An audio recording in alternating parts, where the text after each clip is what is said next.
जय हिंद बच्चों। आइए देखिए, मैं आपको इस वीडियो में बताने जा रहा हूँ मेंसुरेशन। मेंसुरेशन है क्या? मेंसुरेशन शब्द जो है इसका जो है मुख्य अर्थ क्या होता है और यह किस भाषा से लिया गया है, इसके बारे में मैं बताऊंगा। इसके बाद देखिए, सबसे पहले हम जानते हैं कि मेंसुरेशन किस भाषा से लिया गया है। देखिए, क्षेत्रमिति शब्द अंग्रेजी शब्द मेंसुरेशन का हिंदी अनुवाद है। क्षेत्रमिति जो है वह मेंसुरेशन शब्द हिंदी का क्या है? एक अनुवाद है। मेंसुरेशन शब्द हिंदी का एक क्या है? अनुवाद है, जिसका जो मेंसुरेशन यूनानी भाषा के शब्द मेंसुरेशियो से लिया गया है। जो यूनानी भाषा के शब्द किससे लिया गया है? मेंसुरेशियो से लिया गया है, जिसका अर्थ क्या है? मापना है। जिसका अर्थ क्या होता है? मापना होता है। ठीक है बच्चों, मेंसुरेशन किस भाषा से लिया गया है? तो मेंसुरेशन जो है यूनानी भाषा के मेंसुरेशियो से लिया गया है, जिसका अर्थ होता है मापना। जिसका अर्थ क्या होता है? मापना। ठीक है। इसके बाद अतः क्षेत्रमिति गणित की वह शाखा है जिसमें रेखा की लंबाई, समतल आकृतियों का क्षेत्रफल तथा ठोस आकृतियों का पृष्ठीय क्षेत्रफल एवं आयतन इत्यादि के मापों का अध्ययन किया जाता है।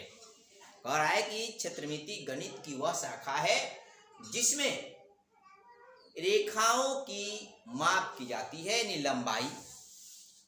उसके बाद समतल आकृतियों का क्षेत्रफल तथा ठोस आकृतियों का पृष्ठीय क्षेत्रफल एवं आयतन इत्यादि के मापों का अध्ययन किया जाता है।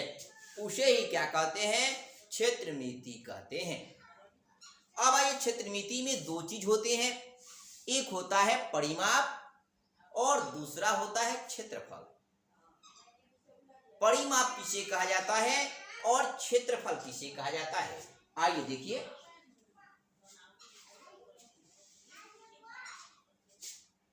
परिमाप जिसको इंग्लिश में कहते हैं पेरीमीटर, यानी परिमाप।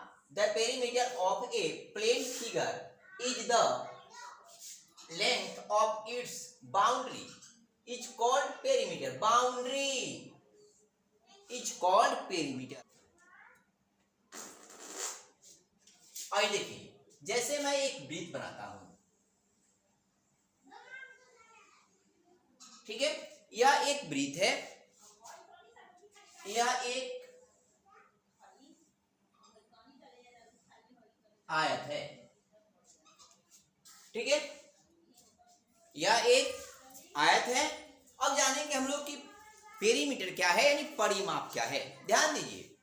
आइए मान लेते हैं कोई व्यक्ति यहां ए बिंदु से चलना शुरू करता है और इस पर चलते हुए ऐसे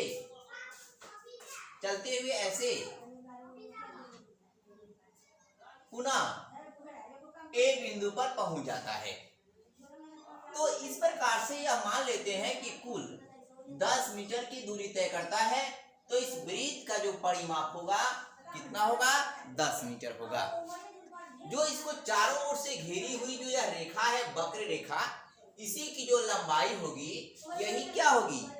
परिमाप होगी, यानी पेरीमीटर होगी। जैसे यहां से लेकर के और कुल इसका घेरा जो है, इसकी लंबाई है 10 मीटर, तो यही इसकी क्या होगी? घेरा की लंबाई ही क्या होगी? परिमाप होगी, यानी ठीक है। उसके बाद आइए इसको देखते हैं। इसमें दिया हुआ है कि इसमें दिया है, अब यह एक आयत है। क्या है? यह आयत है, रेक्टेंगल आयत। अब इसका पूछा जाए कि परिमाप, तो ध्यान दीजिए, कोई यहां से लेकर के यहां तक एक टू बाउंड्री घिरा हुआ है, यहां से लेकर यहां तक एक टू बाउंड्री घिरा हुआ है, यहाँ से लेकर यहाँ तक एक तो बाउंड्री घिरा हुआ है, यहाँ से लेकर एक यहाँ तक बाउंड्री घिरा हुआ है। तो कुल कितने बाउंड्री हैं? 4 बाउंड्रियां हैं। एक ठो यह बाउंड्री हुआ, एक ठो यह बाउंड्री हुआ, एक ठो यह हुआ और एक ठो यह हुआ। 4 बाउंड्री यानी 4 रेखाएं हैं इसमें। इसकी लंबाई मान लेते हैं कि 4 सेंटीमीटर है, इसकी लंबाई मान लेते हैं कि 2 सेंटीमीटर है, इसकी लंबाई 4 सेंटीमीटर है, इसकी भी लंबाई 2 सेंटीमीटर है। कोई व्यक्ति चलता है ए बिंदु से और ए बिंदु से चलता है ऐसे इस रेखा पर, इस बाउंड्री पर, फिर जाता है घूमकर इस बाउंड्री पर, फिर जाता है इस बाउंड्री पर, फिर आता है इस बाउंड्री पर, फिर ए तक पहुंच जाता है। तो इसके द्वारा जो है उस व्यक्ति के द्वारा जो तय की गई दूरी है इस बाउंड्री को की जो लंबाई है यही उसकी क्या होगी? आयत की परिमाप यानी पेरीमीटर होगी। जैसे यह यहाँ से यहाँ तक 4 सेंटीमीटर, तो 4, यहाँ से यहाँ तक 2, तो 4 2 6 सेंटीमीटर, फिर यहाँ से यहाँ तक 6 4 10 सेंटीमीटर और यहाँ से यहाँ तक हो गया 12 सेंटीमीटर। तो इसकी परिमाप हो गई कितनी सेंटीमीटर? 12 सेंटीमीटर। ठीक है। अब आइए एक तो त्रिभुज के द्वारा समझते हैं।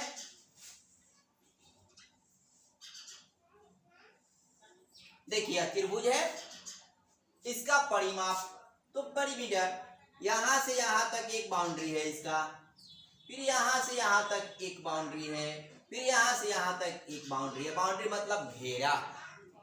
तो 3 तरफ से इसको घेरा हुआ है, क्या है? 3 तरफ से इसको घेरा गया है। तो इस घेरे की जो भी लंबाई होगी वह क्या होगी? त्रिभुज के पेरीमीटर होगी यानी परिमाप होगी।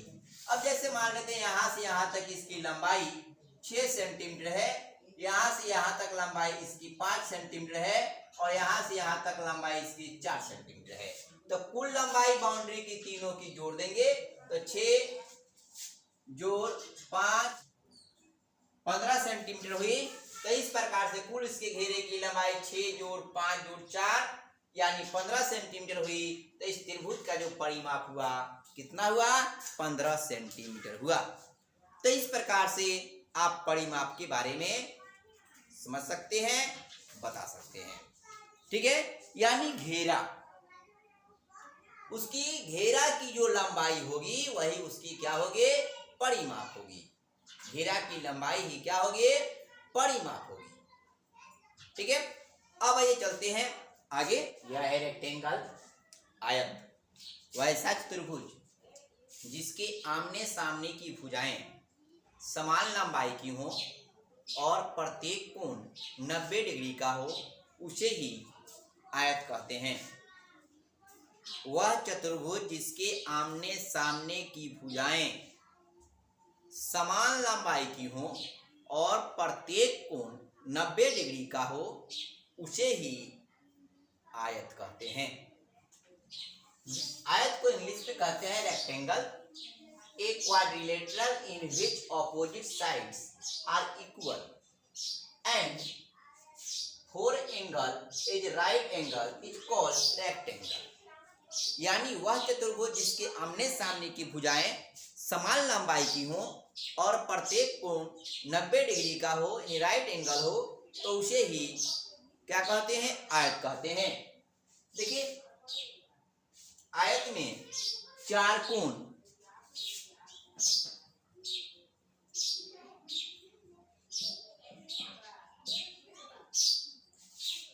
आयत में 4 कोण, 4 शीर्ष, 4 भुजाएं और 2 विकर्ण होते हैं। ठीक है। जैसे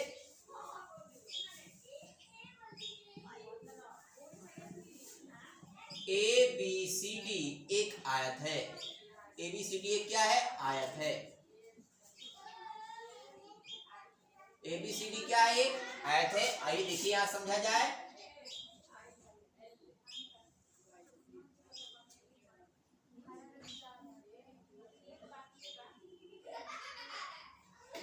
यह एक आयत हुआ। क्यों हुआ? यह एक रेक्टेंगल क्यों हुआ? इसलिए हुआ क्यों कि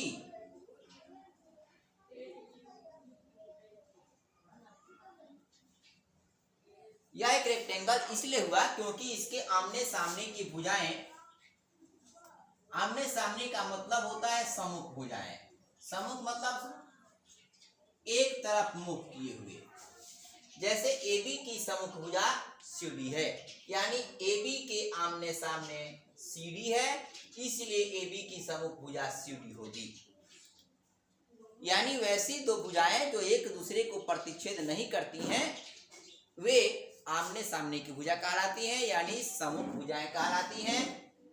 इसलिए देखिए यहाँ AB और CD जो है आमने सामने की भुजाएं हैं, जिनकी लंबाई 4 सेंटीमीटर और 4 सेंटीमीटर है, यानी दोनों समान माप के हैं।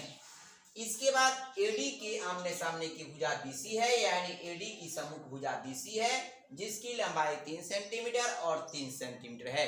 तो इसमें देख रहे हैं आपकी इसके आमने सामने की जो भुजाएं हैं समान लंबाई की हैं, और प्रत्येक कोण जो है, यहाँ देखिए कोण A 90 डिग्री, यह B कोण 90 डिग्री, C कोण 90 डिग्री और D कोण भी 90 डिग्री है, यानी प्रत्येक कोण 90 डिग्री का है, यानी राइट एंगल है।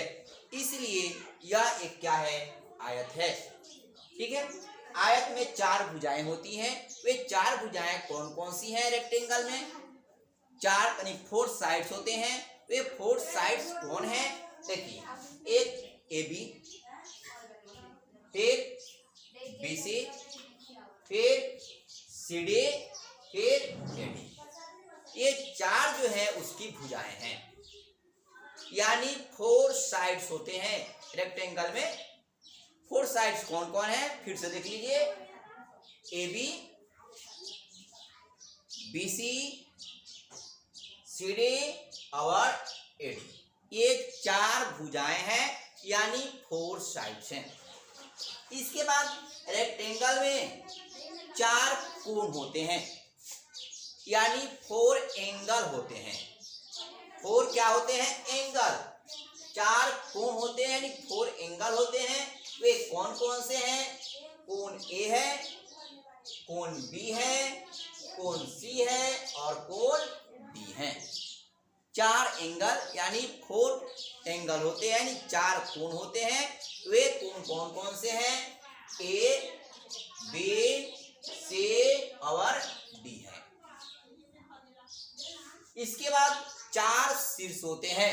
4 शीर्ष यानी एड्ज, 4 एड्ज होते हैं, जो है देखिए A जहां जहां पर एंगल है, यानी जहां जहां पर कोण है, वही शीर्ष होता है।